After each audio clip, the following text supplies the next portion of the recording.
everyone, and welcome to FinEd, your favorite financial education channel. Today we are going to be talking about preparing for the RE5 exam. Now, the regulatory examination, which is what RE stands for, is written by individuals in the financial industry. So for anyone who is, deciding on whether they want to become a financial planner, financial advisor, you want to start a financial services provider, whether that be an insurer, whether you want to start your own asset management company, you need to write the RE5 exam.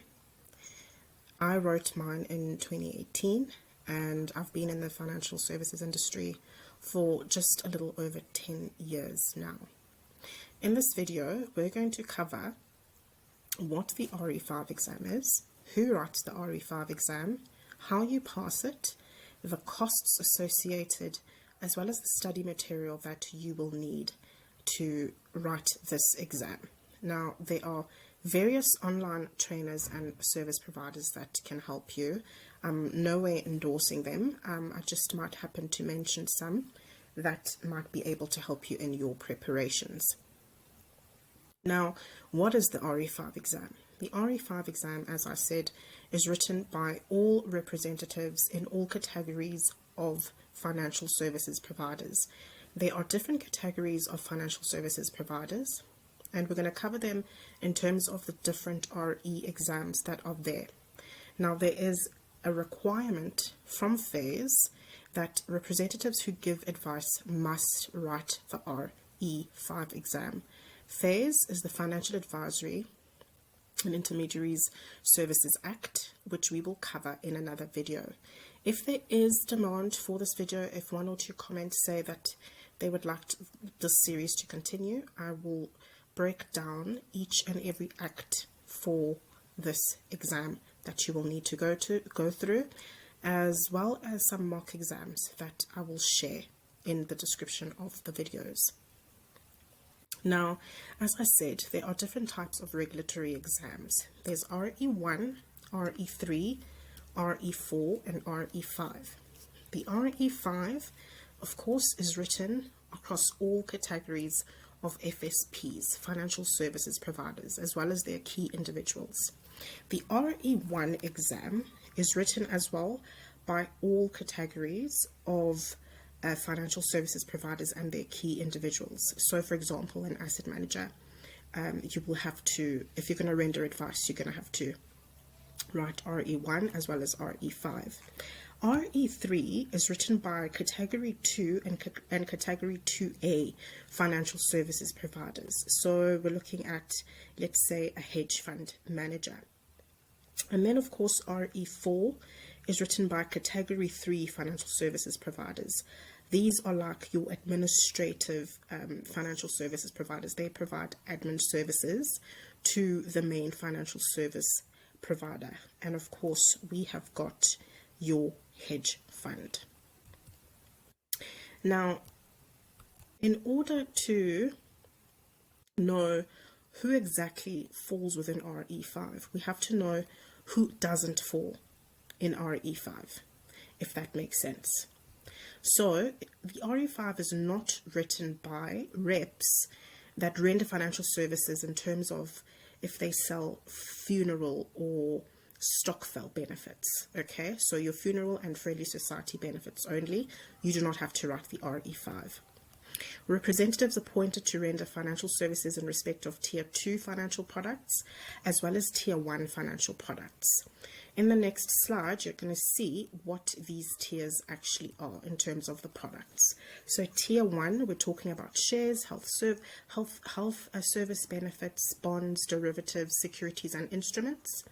While Tier 2, we're looking at short-term, long-term deposits, short-term insurance, long-term insurance in the different categories.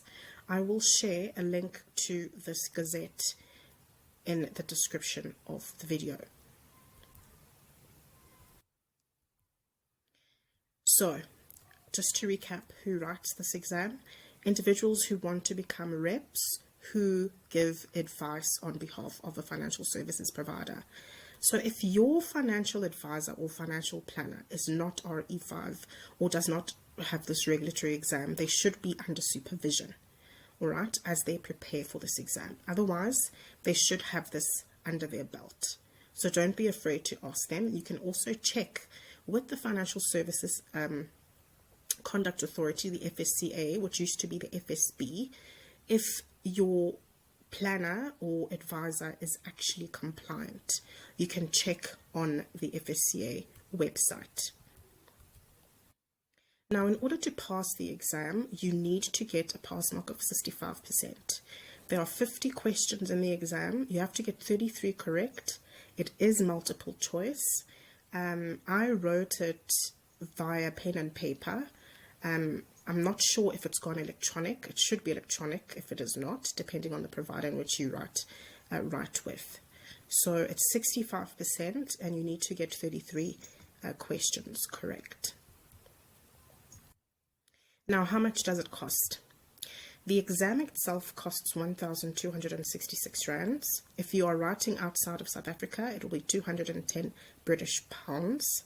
In order to get a remark, it will cost you 384 rand.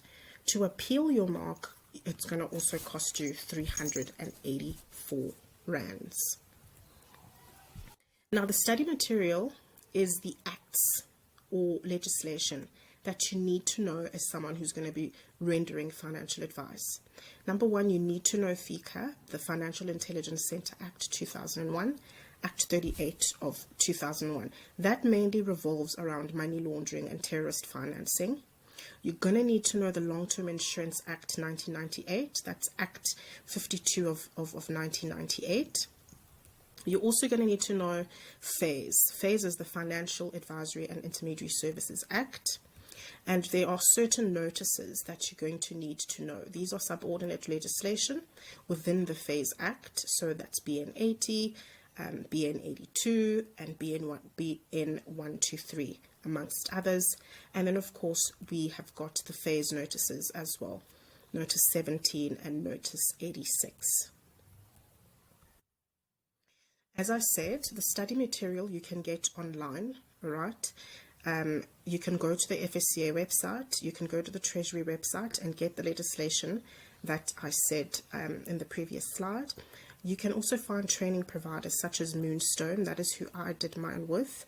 These guys will help you prepare for the exam and also give you some mock exams to practice with after you've gone through the material. I know a lot of people think that by doing the past papers, they're going to pass, but you actually need to understand the legislation and understand the acts. And once you understand them, trust me, you will not be fooled by those multiple choice questions because they can get very tricky. It's one or two sentence difference, you know, and people get caught out in that way. So that is the study material. Thank you for watching this video. Please like and subscribe. As I said, if there is demand for, you know, if this becomes a series, in part 2, we will cover FICA, which is one of the acts within this exam. Thank you so much.